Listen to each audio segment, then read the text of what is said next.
Como dije, vamos a hacer un ciclo de preguntas. Se acercan al micrófono, por favor. Nuestros ponentes van a anotar el paquete de preguntas y va a haber entonces un ciclo de respuesta de parte de ellos. Si queda tiempo, hacemos un segundo ciclo. Por favor, identifíquese y máximo 2 minutos. Concreten su pregunta, no es momento de hacer una intervención, sino una pregunta. Antes de entrar en la pregunta, debo agradecer también a la Florida International University por facilitarnos el local, en particular a Cuban Research Institute, que fue quien hizo la gestión dentro de la Florida International University, a Ben América y a Cultivamos una Rosa Blanca, que también facilitaron su colaboración para que este foro sea un éxito. Por favor, su pregunta, identifíquese. Buenos días. Mi nombre es Manuel Ballina Grisante, soy venezolano y abogado y americano. En este momento quisiera hacer una pregunta. Acérquese más al micrófono, por favor. Una pregunta personal y una pregunta social. La pregunta personal al señor Montaner, ubicado en mí mismo, es: sufrió exilio, sufrió persecución, encarcelamiento, cargos injustos en su contra. Después de haber pasado, transcurrido todo este tiempo en su vida, en este momento, ¿existe todavía añoranza personal en regresar a la tierra natal, o el exilio con el tiempo hace que esa ilusión se desvanezca poco a poco? Y al padre Ugalde, la parte social, no sé si porque yo estuve durante 16 años en una burbuja, producto jesuítico, pero todo lo que usted ha dicho para mí no es algo extraño. ¿Por qué falló en Venezuela que esa ayuda social, esa solidaridad social, que por lo menos yo vi durante 16 años, no caló en el resto de la población? ¿Y cómo se puede hacer diferente eso ahorita cuando surja la nueva esperanza en Venezuela?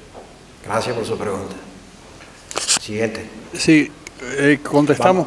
Vamos a oírlos todos y después entonces responden todos. ¿Quiere una pluma? Sí, porque si no... Mi pregunta va dirigida principalmente a Carlos Sánchez Berzaín, pero mi nombre es Rolando Montoya y mi pregunta va dirigida principalmente a Carlos Sánchez Berzaín, pero definitivamente el padre Ugalde y Carlos Alberto Montaner pueden complementar cualquier comentario que él tenga. Su modelo de dividir a las Américas en democracias y dictaduras luce muy interesante, sobre todo el concepto donde usted separa el aspecto ideológico y donde explica cómo países como Brasil o Chile, Perú, pueden tener gobiernos de izquierda, pero se mantiene la institucionalidad, la democracia y la sociedad civil. Un caso, quisiera que explicase cómo entonces pueden caer algunos países en la trampa. ¿Por qué en Brasil, en Chile, en Perú no pasa lo que está pasando en Nicaragua, en Venezuela, en Bolivia? Y entonces comentar algo sobre México, porque México luce muy fuerte institucionalmente y tiene una sociedad civil muy fuerte, pero ahora hay un riesgo enorme de que López Obrador gane las próximas elecciones. Entonces caería México en la desgracia de los países bajo dictadura, o México puede sobrevivir con sus instituciones y ser más como lo que ha pasado en Brasil, Chile y Perú. Gracias por su pregunta. Siguiente. Carlos Peñalosa, general Peñalosa de Venezuela. Más que una pregunta, tengo un comentario, pero si hay que hacer una pregunta, ¿qué opinan sobre mis comentarios? Muy bien. Bueno, muy degenerado. Lo que está pasando en Venezuela, en general, estuvo muy bien planteado por los expositores. Yo estoy de acuerdo con su expuesto. Simplemente quiero, como lo veo yo, lo que está pasando en este momento en Venezuela no es el final, quizás el comienzo del fin. como soy militar, digo, lo que estamos viendo son las primeras escaramuzas de algo que tuvo su momento de explosión, donde estalló a raíz del intento del Tribunal Supremo, por órdenes del gobierno, del régimen, de abolir a la Asamblea Nacional. Eso llevó a la gente a la calle y ahí está. Pero todavía el gobierno sigue fuerte porque tiene petróleo y porque todavía tiene a las Fuerzas Armadas. Las Fuerzas Armadas de Venezuela son las que están sosteniendo a este gobierno. Eso no quiere decir que la están sosteniendo monolíticamente, pero la están sosteniendo. Hasta ahora, esto puede cambiar esta tarde o puede cambiar la próxima semana. Pero esta es una verdad ineludible. Finalmente, lo que quiero decir es que este llamado que hemos visto como una acción casi desesperada del señor Maduro, a quien yo llamo no muy cariñosamente el indocumentado, no es producto de una magnanimidad hacia el pueblo venezolano, es porque está acorralado, está contra las cuerdas. Y probablemente recibió instrucciones de La Habana de que hiciera eso, llamara a una constituyente. Él lo que puede hacer, él no puede llamar a una constituyente. Lo que dice la Constitución, tal como lo leyó el padre Ugarte, es decir que él tiene puede tomar la iniciativa de solicitar una constituyente. Hay una serie de, no está ordenando una constituyente, pero en el enunciado en que aparece en la Gaceta Oficial, donde él llama, convoca a constituyente.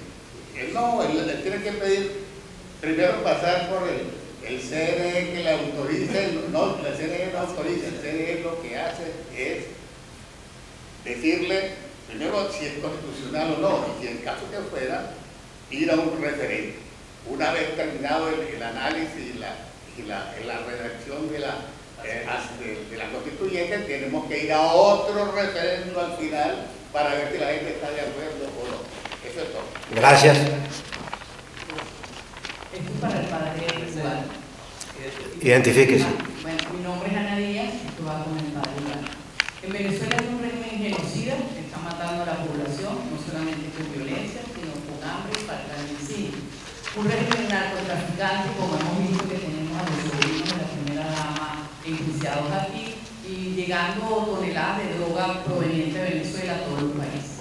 Un régimen terrorista, tenemos a Tarek al-Sadi con el Hezbollah haciendo, vamos a decir, asentamientos del Hezbollah en Venezuela, y para la tapa del frasco tenemos el castrismo metido hasta los huesos. Un sector de la sociedad civil, los partidos políticos, alegan que para no perder espacio o dicen que se puede salir de dictaduras como se hizo con Pinochet, dejando a un lado el conocimiento que Pinochet no era ni comunista, ni era narcotraficante, dos cosas muy importantes. Están ahorita, pueden caer en la tentación de este caramelo que le acaba de lanzar a Nicolás Maduro, que es lo que más le gusta mucho, que es una constituyente, vamos a medirnos.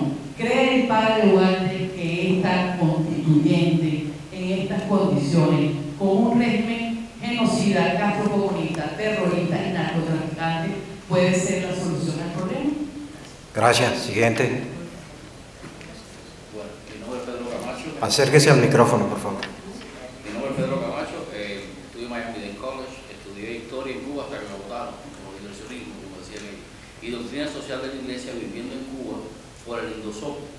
Mi pregunta nació en la primera intervención de Carlos Alberto, en la referencia a la conversación con Jaime Ortega, que parecía que me refería más a los tiempos del Condato Regio que al Concilio Vaticano II. Pero se la quiero hacer específicamente al padre Ugarte por lo que estudié de doctrina social. Siempre vi la doctrina social como una herramienta de análisis de la realidad no partidista a priori, lo cual da un bagaje ético mucho más fuerte cuando uno habla en medio de una sociedad dictatorial. ¿Cuál es la valoración? Suscita, o sea, el problema de tiempo, tengo otras preguntas, pero voy a resumirme en esto. ¿Cuál es la valoración de la sociedad civil desde la doctrina social de la Iglesia en un continente al menos de identidad cristiana? Gracias. Por favor, no más preguntas, los tres que están y más nadie. Adelante. Pégate al micrófono, por favor. Buenos días, mi nombre es Horacio Horacio Espino, ciudadano cubano. Espino. La pregunta es para el profesor Carlos Alberto Montaner. El contexto de la pregunta es el Estado dictatorial cubano, la sociedad civil cubana, el Estado de Derecho y el exilio político, la subjetividad individual y la capacidad de reclamar y de resistencia, ciudadanía y civismo, presente y futuro de Cuba. En relación con esto, entonces, un grupo de cubanos se ha nucleado en el proyecto Cubanos Todos, y ha radicado una petición ante la Comisión Interamericana de Derechos Humanos contra el Estado cubano por el apartheid político que la vigente ley electoral cubana somete a los ciudadanos cubanos residentes en el extranjero. La pregunta es, ¿qué opinión le merece la lucha por el reconocimiento del derecho al sufragio de más de 1 millón de ciudadanos cubanos residentes en el extranjero? Gracias. Siguiente. Buenos días, mi nombre es Antonio Torres Pazzi, venezolano americano, compañero Manuel. Mi pregunta es muy sencilla, creo que es al panel en general. Llamándote un poquito por tu nombre, ¿por qué no hablamos de dictadura comunista? Y lo digo porque escuché a un par de analistas cubanos hablando del caso venezolano hace como 3 semanas y dijeron una cosa muy interesante. Fue cuando entramos en el diálogo y estaba, por supuesto, criticando el diálogo. Entonces el periodista le preguntó al analista, dime, ¿qué receta existe? ¿Hay alguna receta? Porque la violencia no funcionaba, el diálogo parece que no funciona. ¿Será que no sabemos combatir a una dictadura comunista? Hemos combatido con dictaduras, pero la dictadura comunista, y ahí me refiero a toda América Latina, como dijo el doctor boliviano, yo creo que el peor de los males es dictadura comunista. Dictadura es malo y si es comunista es peor. Gracias.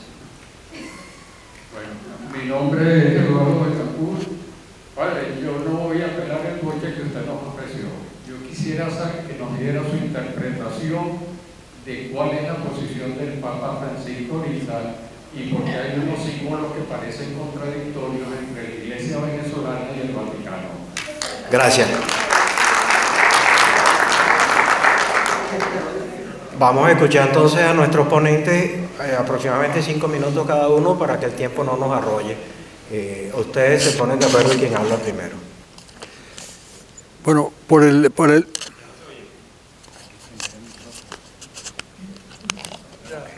¿Se oye ahora? Ok. Sí, bueno, voy a seguir el mismo orden y voy a contestar las preguntas muy rápidamente. En cuanto a la experiencia personal, sí, yo salí a los 18 años, tengo 74, o sea que me he pasado las 4/5 partes de mi vida en el exilio. Cuba sigue presente de alguna manera. Me acuerdo de una frase en una entrevista que le hicieron a Nabokov, que también había partido muy jovencito de Rusia y se había criado entre Francia y básicamente Francia y los Estados Unidos. Y le preguntaron, ¿y usted qué recuerda de Rusia? Y dice, bueno, Rusia fue un sueño que tuve. Cuba es un sueño que tuve, de alguna manera.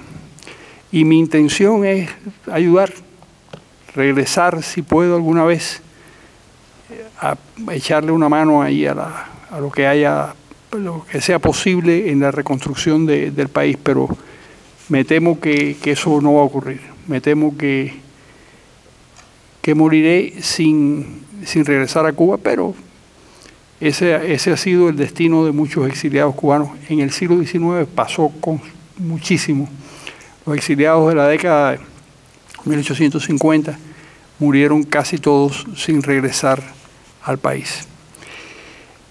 Bueno, en cuanto a modelos de democracia, y que es la pregunta que hizo Montoya, y dictaduras, yo tengo mis ciertas discrepancias con lo que plantea Carlos, de que ese es el modo de separar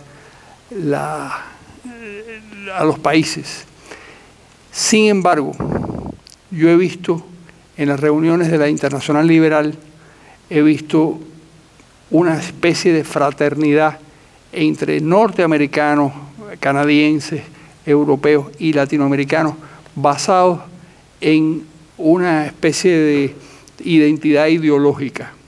Esta era la Internacional Liberal y nos vinculábamos de alguna forma por las creencias políticas e ideológicas. Y me imagino que eso también ocurriría entre los socialdemócratas y los democristianos.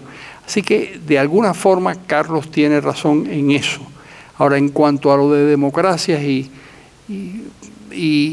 dictaduras, ya es un poco más complicado hacer esa diferencia, por lo mismo que dijo, creo que fue Montoya el que lo dijo, ¿qué va a pasar con México?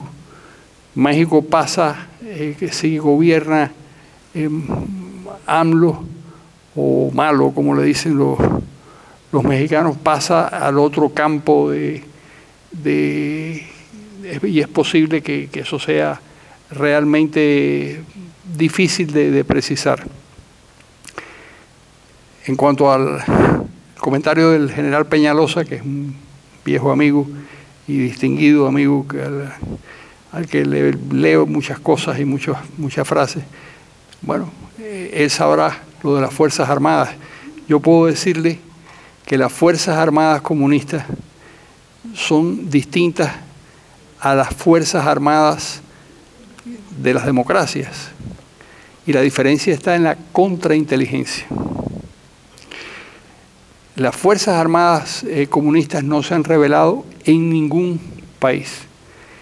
En Rumanía fue el aparato de inteligencia el que fusiló a Ceausescu y a Elena, su mujer, pero en los demás países sencillamente obedecieron al poder político. ¿Por qué obedecían al poder político? Porque en cada unidad de personas armadas había un funcionario de la contrainteligencia que no conocían los jefes militares y que respondía directamente a la contrainteligencia. Entonces, eso hace que la parálisis, lo que ocurrió en Venezuela en abril del 2002, que hubo un golpe de Estado, se reunieron los militares. Ahora, eso hoy en día es imposible hacer sin que lo sepa la contrainteligencia.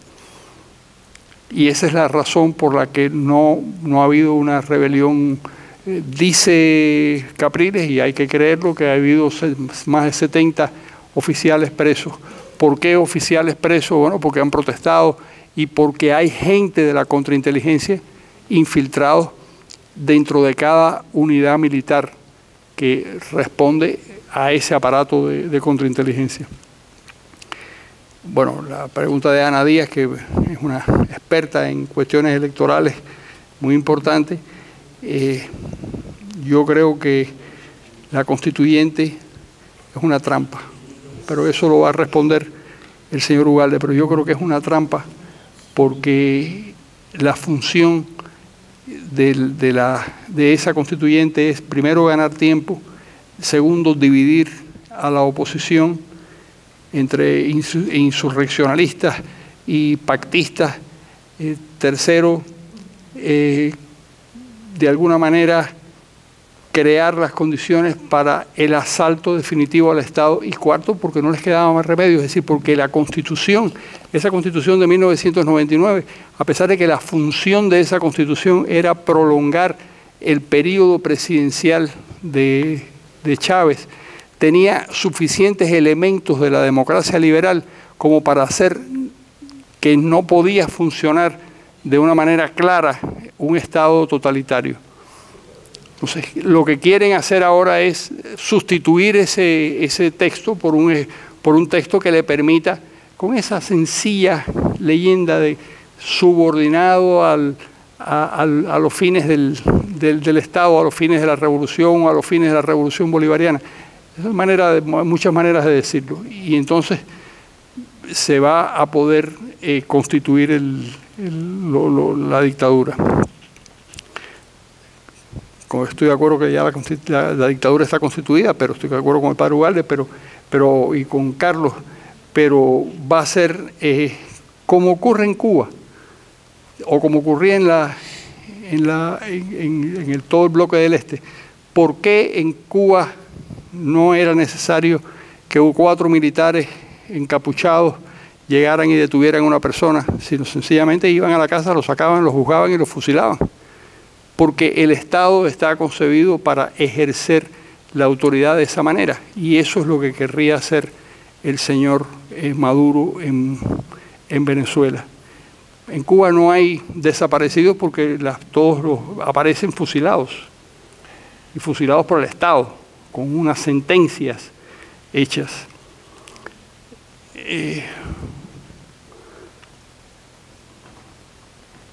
¿Qué opinión me amerita la lucha por el reconocimiento del derecho al sufragio de más de 1 millón de ciudadanos cubanos? Me parece que es magnífico y me parece que hay que machacar sobre eso. Creo que los exilados, las personas que viven en el exterior, deben tener la posibilidad de opinar sobre lo que sucede, como ocurre en la mayor parte de los países hoy en día. Lo curioso que he visto es que la mayor parte de las personas que viven en el exterior no tienen interés en participar. Solo vota el 5% de los mexicanos, por ejemplo, radicados en el exterior, que pudieran votar masivamente. Pero ese es un derecho que tampoco se puede anular. Es decir, si las personas quieren votar o no, es parte de la expresión de la voluntad. ¿Cómo se sostiene la dictadura comunista? La dictadura comunista se sostiene por la contrainteligencia. La contrainteligencia es el 0.5% de la sociedad, de acuerdo con la fórmula del Stasi. En Cuba son 55.000 personas que nadie sabe quiénes son. Al otro día, de vez en cuando hay vídeos de gente que en las calles que se identifican como miembros de la contrainteligencia. Ayer mismo veía una cosa de un tipo que le saca una pistola a una persona, que sé yo. Nadie sabía quién era. Ese es uno de los 55.000 cubanos que forman parte de la contrainteligencia, que se dedican a controlar al conjunto de la sociedad para evitar que se congreguen, para dividirlos, para averiguar qué es lo que hacen y para, por supuesto, encerrarlos y pasarle esa información a los aparatos directamente represivos. En la Alemania, la Stasi, la Alemania comunista, que es la fórmula del 0.5% de la población, había entre 17 y 18.000 miembros de la contrainteligencia. En Venezuela tendría que haber 150.000 para una población de 30 millones de habitantes. Parecen muchos, pero es el 0.5% de la población. ¿A cómo llegó la Stasi a ese porcentaje, a ese número? Bueno, lo hereda de la policía política zarista, que era enormemente eficiente. Y la policía política zarista saca ese número de la manera más arbitraria que uno se puede imaginar, por el número de ovejas que podía controlar un perro feroz. 200 ovejas por perro. Y como consecuencia de eso, empiezan a crear una policía política que en 1917 había 132 millones de habitantes en el Imperio Ruso, de los cuales 92 millones eran rusos y el resto eran de otras nacionalidades. Y había un 0.5% de policías de la contrainteligencia zarista que luego se pasaron hasta con el mismo reglamento a la policía, a lo que fue la checa primero, la GPU después, la NKVD, el KGB, los distintos aparatos policíacos. Hoy en día es así como sigue funcionando eso, y es muy difícil derrotar a un sistema que tiene esas características. Y lo de Papa Francisco se lo dejo a Ugalde, que es el que sabe exactamente, porque yo tenía la sospecha de que el Papa estaba alimentado por Arturo Sosa, pero quizás no es verdad, quizás es parte de las teorías conspirativas que todos tenemos. Gracias, Carlos Alberto. Muy bien.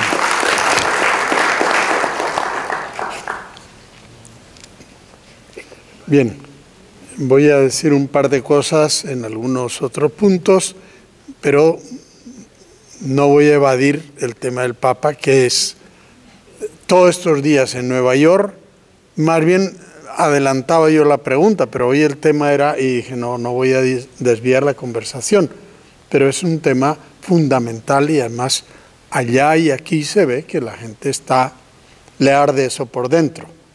Entonces yo no voy a evadir. Bueno, pero voy a decir un par de cosas. La pregunta aquella, bueno, ¿y cómo Venezuela terminó en esto y la mentalidad social, etcétera? No se olviden que a Chávez le apoyaron los principales medios de comunicación social. El mal mayor, la democracia hizo cosas muy buenas en los 60, se fue deteriorando, no voy a entrar ahora en el deterioro político, la inflación, etcétera, que Venezuela no conocía y se desató en los 80 y 90, pero una cosa que era clara es el distanciamiento, cosa que está ocurriendo, entre la realidad social y la política. Y los políticos, el Partido del Pueblo AD, pues nos ha traicionado. Yo soy ADECO, el otro es ADECO, pero nos ha traicionado. Estamos muy mal con esta inflación, con esta dificultad, con la pobreza creciendo, el poder adquisitivo salarial perdiéndose y no hay respuesta, porque ellos se acomodaron. Y lo mismo pasa con los socialcristianos y aquí viene un Salvador Mesías que nos ofrece castigarles a ellos y responder a nosotros. Y eso produjo lo que produjo. Algo sobre los militares, bueno, eso con gente que es experta aquí hay que ir con pies de plomo. Pero, primera cosa, sin, llamémoslo, resquebrajamiento del apoyo militar al gobierno, no hay salida. Porque esto es una dictadura militar, no es una dictadura que, bueno, pues es el gobierno, pues yo militar obedezco al gobierno. No, es dictadura militar y ustedes saben mejor que yo. Pero no es una dictadura tan cerrada como la de Cuba y como la de Alemania Oriental. A nosotros efectivamente nos agrava la cosa la presencia de cubanos expertos en vigilancia y por eso cualquier conversación entre militares está más vigilado que los demás. Pero ese resquebrajamiento está.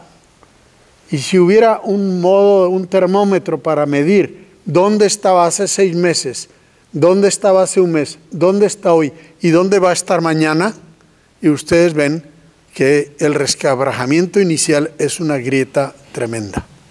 Pero de eso nos enteramos al día siguiente. Cuando yo di una conferencia que salió por ahí, Larrazábal 2, no era escrito mío, pero estaba bastante bien resumido. Y Larrazábal 2 me servía para decir, Pérez Jiménez hizo el plebiscito y meses y días después tuvo que tomar el avión porque los militares dijeron, nosotros no te apoyamos en eso. No le echaron tiros, le dijeron, no tienes apoyo. Hizo las maletas y se fue. Y cuando Pinochet quiso continuar, el de la aviación, Matei, le dijo, en representación de la Fuerza Armada, nosotros no te apoyamos. Y se dio la transición. Claro, me dicen, sí, pero tú siempre pones ejemplos de dictaduras de derecha, pero los comunistas no se van. Bueno, Alemania Oriental, modelo, ningún analista, por sabio que fuera, decía se va a caer mañana el muro, y el muro se cayó sin disparos, teniendo un estado policial terrible, teniendo la Fuerza Armada, todo, pero al final el desafecto es tal que viene mentalmente y en tu conciencia ver la deslegitimación. Para mí no tiene legitimación. Y eso está ocurriendo en Venezuela en toda la sociedad. En las encuestas los militares están en el sótano. La empresa privada que fue atacada exitosamente por el gran predicador y bajó, en este momento está después de la iglesia la institución más alta y subiendo. No porque nadie le predique, sino dicen, ¿y por qué no hay productos? Ah, bueno, porque no hay empresa. ¿Y por qué no hay trabajo? Porque no hay empresa. Si no hay empresa creativa, exitosa, ni hay trabajo, ni hay productos. Entonces, eso lo entienden los militares. Y cuando el militar va a su casa, la mujer le dice, mira, hoy estaba haciendo cola, no hay esto, no hay aquello. El muchacho le dice, ¿cuándo ustedes van a actuar? Y eso va minando. Y la calle, cuando ven desde el helicóptero cientos de miles en la calle y decididos, y los vecinos, eso va minando. Eso mina mucho más que un ejército enfrente echando tiros. Entonces, yo estoy convencido que ese resquebrajamiento que tiene que manejarlo con muchísimo cuidado, por lo que muy bien ha dicho Carlos Alberto, eso está ocurriendo. Dos palabras sobre doctrinas de la Iglesia. La doctrina de la Iglesia, para decirlo pronto, es un trípode: dignidad de la persona humana y libertad, bien común y principio de subsidiariedad. El principio de subsidiariedad suele ser más difícil de explicar, los muchachos no entienden ni la palabra. Se refiere a lo siguiente: las instancias mayores no deben eliminar las menores, sino fomentar su crecimiento. Entonces el Estado central, el Estado municipal, la comuna, el county, la administración local, todo eso, ahí es donde se nutre ¿cómo se llama? La democracia, ahí. En la experiencia tuya, a lo mejor tú no vas a discutir de la política petrolera, pero sí la política vecindario. El que es activo ahí, es activo políticamente. El principio de subsidiariedad va por ahí. Les voy a poner un ejemplo que es sencillo. La madre quiere que su hijo camine. Y tiene pues unos meses, y entonces hay dos cosas. La madre es muy protectora, no quiere porque el otro día el niño se cayó y yo no lo voy a dejar que camine porque se va a herir. Entonces yo la voy a cargar en brazos toda la vida. Ese niño tiene 5 años, 10 años, 23 años, 53 años y no sabe caminar y no tiene piernas para caminar porque la madre Estado lo protegió y no le enseñó a caminar. La madre, que no es tonta, hace lo contrario. Camine y le pone las manos así y el niño va y le agarra. Pero tiene que caminar usted. Y para que usted crezca, mis brazos tienen que disminuir. Esa es la verdadera democracia y es el principio de subsidiariedad.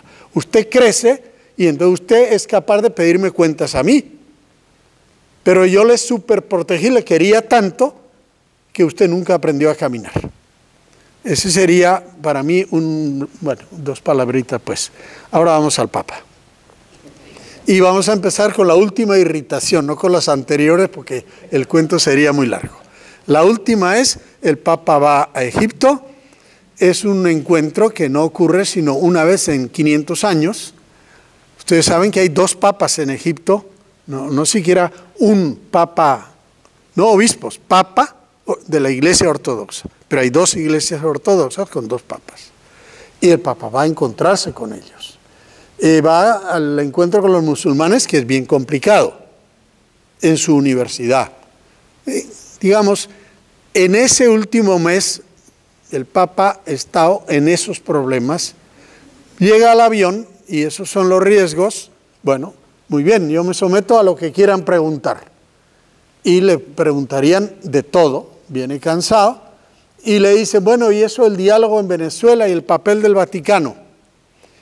Y dice 2 cosas claves. Una cosa es lo que nos llegó y lo que dijo. Dice 2 cosas. Él se acuerda pues, de la última conversación con Parolín sobre Venezuela, bueno, que no se cumplieron, entonces dice, tiene que haber condiciones claras para que un diálogo funcione. Está con la película ya. Y además, sobre eso dice, además, la misma oposición sobre el diálogo está dividido. Unos creen que hay que dialogar, pero pongan el reloj hace un mes. Está dividido. El gobierno, desde hace mucho tiempo, pero sobre todo desde hace unos 6 meses, está jugando sistemáticamente. Los obispos venezolanos han traicionado a la Iglesia y han convertido a la Iglesia en un partido político. Por eso están contra nosotros. En cambio, el Papa quiere el diálogo y nosotros estamos con el Papa. Y claro, al gobierno le interesa que la oposición diga, efectivamente, el Papa es de ustedes y nuestros son los obispos. ¿No? ¿Qué pasa? Cuando se dio el mal llamado diálogo y no ocurrió, el Vaticano, por Parolin, mandó una carta durísima diciendo no se han dado las condiciones y no se han respetado los acuerdos tomados. 1 de diciembre del año pasado. Parolin, los 4 puntos que está diciendo la OEA, los mismos 4 puntos que después ha dicho la Asamblea Nacional, están, y los mismos 4 puntos están cocinados con el Papa y con los obispos venezolanos, y los obispos venezolanos lo recogen en su magnífico documento del 13 de enero. Manda Parolin la carta y hubo una respuesta terrible del gobierno, que no lo han publicado, terrible al Vaticano, furiosos por esa denuncia. Y entonces el que sí dijo en público, Diosdado, un tal Parolin, un señor allá en Roma, mandó esta carta. Pero nosotros estamos con el Vaticano, con el Papa. El Papa no ha mandado eso. Evidentemente el secretario de Estado no escribe ni un párrafo en temas tan trascendentales sin acuerdo con el Papa y acuerdo con la Conferencia Episcopal. Y el documento ese de 13 de enero recoge en el número 7 y dice: los obispos venezolanos, en comunión con el Santo Padre Francisco, reiteramos las condiciones para continuar el diálogo señaladas por el secretario de Estado del Vaticano, el cardenal Parolin, y ponen las 4 cosas, es decir, la agenda electoral, si no hay elecciones es dictadura, el reconocimiento pleno de las atribuciones constitucionales de la Asamblea Nacional, los presos políticos, no 1 o 2, los presos políticos, que a usted lo hace en una dictadura, y la ayuda humanitaria. Bueno, por supuesto, esos puntos están ahí, esos son los que se han repetido. Cuando se dice el reconocimiento pleno a la Asamblea Nacional, no solamente es eso, sino la división de poderes, que tiene que ver con eso, en fin. Sí, respeto a los derechos humanos y a la Constitución. Eso no es negociable. Entonces, el diálogo no se dio y el Vaticano dijo, yo no mando a nadie, y no mandó. En diciembre vinieron los otros facilitadores nombrados, hay que recordarlo, unilateralmente por el gobierno. El del Vaticano dijo, no voy. Y los obispos celebraron que no viniera. Los obispos antes también, pero en ese documento del 13 de enero, dicen así, después de hablar del desastre, dicen, muchas son las razones que han conducido al país a la actual situación. Pero la causa fundamental, como lo hemos afirmado en otras ocasiones, es el empeño del gobierno de imponer el sistema totalitario recogido en el plan de la patria llamado socialismo del siglo XXI, a pesar de que el sistema socialista marxista ha fracasado en todos los países en que se ha instaurado, dejando una estela de dolor y pobreza. Entonces, para la Iglesia está claro, mientras no se cambie eso, la Iglesia no puede entrar, llamémoslo así, esa es la condición fundamental. Bien, entonces, cuando llega el Papa a Roma en el avión, ya las luces estaban prendidas, no solamente en ustedes, también en nosotros. Yo recibí carta del rector de la Católica, inmediatamente la Iglesia venezolana tiene que comunicarse, etc. Y recibí hasta el cardenal. ¿Qué hacemos? Nos reunimos, sacamos un documento y se ve que Parolin, allá en Roma, pues le presentó al Papa el Ángelus del domingo, que se llama Regina Coeli en esta época del año, porque así empieza la oración Reina del cielo, aleluya, porque a quien llevaste en tu seno, aleluya, resucitó. Ora pro nobis, aleluya. Regina Celli se llama. Y en esa locución empieza con Venezuela. Le dice, nos están llevando noticias gravísimas de Venezuela y tal. Bueno, está como completando o corrigiendo el malentendido. Inmediatamente, el cardenal en Caracas saca un documento. Y le recomiendo a todos, búsquenlo. Ayer sale la presidencia de la Conferencia Episcopal, no ya en general, sino sobre la constituyente. Y dice, esa constituyente, y no voy a repetir las razones porque me alargaría. La constituyente simplemente, una cosa es lo que está ahí. El problema no es jurídico. ¿Dónde está la trampa política de eso? Cuando el gobierno cayó en la cuenta de que la decisión 155 y 156 había prendido todas las luces nacionales e internacionales de alarma, entonces, ¿se acuerdan que llamó Maduro? Bueno, hubo un malentendido. Y dijo, hemos resuelto el malentendido, hemos corregido. No corrigió nada en lo sustancial. La Asamblea Nacional no existe. Y las atribuciones que le da la Constitución nos repartimos entre el Poder Judicial y a quien yo le dé, que es el Poder Ejecutivo. Eso es dictadura. Aparte de eso, el número de presos, el número de atropellos, la inhabilitación, etcétera, son mucho más que cuando el diálogo. Y entonces, esto, el gobierno hizo primero, vamos a suavizar o dar la impresión de que ya corregimos. La gente no creyó. La gente fue a la calle. Bueno, les vamos a meter miedo. 500,000 milicianos y fusiles. 50,000 motos armadas por ahí dando vueltas de los... La gente no se asustó. Fuimos a las marchas. Entonces, siguiente paso. Mire, tengo unos deseos infinitos de que tengamos pronto las elecciones de gobernadores. Otra mentira. Nadie le paró. Porque él pensaba, con eso voy a desactivar. Van a empezar a discutir. Nadie le paró. Bueno, ahora tenemos que inventar alguna otra cosa. La constituyente. Ese es el laboratorio de Ezcarrá. Mira, por ahí hay una escapatoria. Entonces, si se ha dicho nacional e internacionalmente de que esto es una dictadura, continuemos la secuencia, no empecemos de cero. Ahora me ofreció este otro plato. Todo lo que te ofrece el dictador es para afianzar la dictadura. No nos engañemos, no es para salir. El día que veamos que es para salir del régimen y en condiciones, bueno, entonces hablamos. Entonces vendrá la negociación. Pero sabemos que es para usted afianzarse.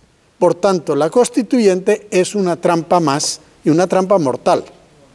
Y los obispos dicen, ustedes, en el documento de ayer, ustedes están presentando eso para imponer por esa vía la constitución que querían imponer en el 2007 y que no pudieron porque perdieron en la votación. Está textualmente en el documento, no hay ninguna ingenuidad. Y el Papa está de acuerdo. ¿Que produjo confusión? Produjo confusión. ¿Que el gobierno le interesa ahondar esa división? También. Y voy a decir otra cosa con perdón de todos ustedes, ellos son más liberales que yo, aunque yo también soy un poquito liberal. Pero, aparte de eso, pesa contra el Papa un poco la idea, bueno, podríamos hablar de su visita a Cuba, Bolivia, no me voy a meter en eso, pero la parte, bueno, el Papa no acaba de entender la economía liberal, digamos, ¿no? Y a lo mejor tienen razón, usted no tiene ninguna obligación de pensar como el Papa en economía, ninguna. Son cosas que se discuten, son adultos y puso este acento, puso el otro. De manera que es bueno no mezclar las dos cosas. En el caso de Venezuela está el Papa claro que esto es una dictadura y los obispos, aparte del documento de la presidencia que salió ayer, que ojalá lo consigan todos, siempre se reúnen la primera semana de julio y este año se van a reunir dentro de una semana, el 15 y sacarán un documento que será más contundente que el de enero, que no es fácil. Entonces, tengamos toda la libertad de adultos, seamos católicos o menos católicos, eso no importa, porque no nos obliga. Si el Papa dice estos colores no me gustan, bueno, no le gustarán a usted y a mí me gustan. Pues la economía no es igual, pero Chesterton decía una frase que no se olvide nunca. A los católicos, al entrar a la iglesia, se nos pide que nos quitemos el sombrero, no se nos pide que nos quitemos la cabeza. Gracias, Padre Ugalde. Perdón, bueno, vamos allá. Yo creo que ya acabamos. Si tú No, yo puedo contestar brevemente al señor que me preguntó y reflexionar con Carlos Alberto el tema este de dictaduras y democracias. Yo estoy haciendo una comparación de sistemas de gobierno. La democracia es una forma de organización del Estado para gobernar la sociedad. La dictadura es otra forma, como es la monarquía, como son sistemas. No podemos caer en el error de comparar el sistema con el operador. Los gobiernos son los operadores. Los gobiernos manejan ideologías, pueden ser de izquierda, pueden ser de derecha, pero si son democráticos y respetan el esquema de la forma del sistema de gobierno democrático, entonces permanecen en la América democrática. ¿Qué pasa con la América dictatorial? La América dictatorial ha roto el sistema democrático. No hay alternancia en el poder, no hay respeto a los derechos humanos, no hay Estado de Derecho, no rige la ley, no hay división e independencia de los poderes públicos, no hay ejercicio de las libertades y todo su correlato, que son presos políticos, exiliados, ausencia de libertad de prensa, control absoluto de las instituciones. Entonces, ahí en el caso específico de la pregunta ¿por qué no caen otros países? Porque tienen sistemas institucionales un poco más sólidos. La Argentina estuvo a punto de caer con los Kirchner. La salvó un juez federal que en el caso del Clarín, con la defensa desde la tribuna de la prensa libre hecha por el periodista Jorge Lanata, falló en contra del gobierno, que no pudo cambiar más la Constitución para una prórroga recontra indefinida. Bolivia cayó porque pese a que la oposición en ese momento tenía la mayoría en el Senado, entraron en un consenso para aprobar una constitución, que es la constitución de Evo Morales, destrozaron la república, acabaron con la constitucionalidad y ahí está el señor electo, entre comillas, con fraude hasta cuando quiera. ¿Por qué cae Venezuela? Porque se rompe el Estado de Derecho. Porque se empieza a exiliar a la gente, se empieza a meter presos políticos y la comunidad política, los operadores dicen es con él, no es conmigo, hasta que le tocan la puerta. O sea, la diferencia es una diferencia de estructura de organización del sistema para gobernar. Y México es democrático y yo no creo que si llega López Obrador al poder tenga la capacidad en México, que ha tenido una guerra civil que llaman Revolución Mexicana, para concluir con esa famosa frase, voto efectivo, no reelección. Ha costado cientos de miles de muertos. Yo no creo que López Obrador tenga la capacidad de cambiar la Constitución mexicana para quedarse indefinidamente en el poder, de romper la división e independencia de poderes en un país federal, de confrontar siquiera a los gobernadores de los estados. No lo creo. Será un buen o un mal presidente si llega, si los mexicanos deciden apagar el incendio de crisis política con gasolina, como hacemos los latinoamericanos, y terminamos quemando la casa para pasar el invierno. Pero yo no creo que México no tenga la solidez institucional para aguantar uno o dos López Obradores. Brasil ha demostrado que tiene, la Argentina en el filo de la navaja, Chile ahí está. ¿Cuántas veces se le ha ocurrido a la izquierda chilena modificar la Constitución? Para cosas mínimas, ¿y cuántas veces ha podido? Hay institucionalidad, hay jueces independientes. La última trinchera es la justicia independiente y la prensa libre. Cuando ustedes vean que un régimen trata de terminar con la prensa libre, no es un indicio inicial, es el indicio final. O sea, el tema que yo planteo en democracia y dictadura es el vehículo que estamos manejando, no el chofer. El chofer puede ser bueno o malo, le entrego un Cadillac o le entrego un Mercedes-Benz o le entrego un pequeño auto que no tiene marca, un Lada. Pero si me choca el Mercedes-Benz, no voy a cambiar y quemar el Mercedes-Benz y mantener el mismo chofer. Tengo que cambiar el chofer. En Venezuela ustedes tenían un Cadillac, tenían una democracia de lujo, con pésimos operadores en momentos de crisis.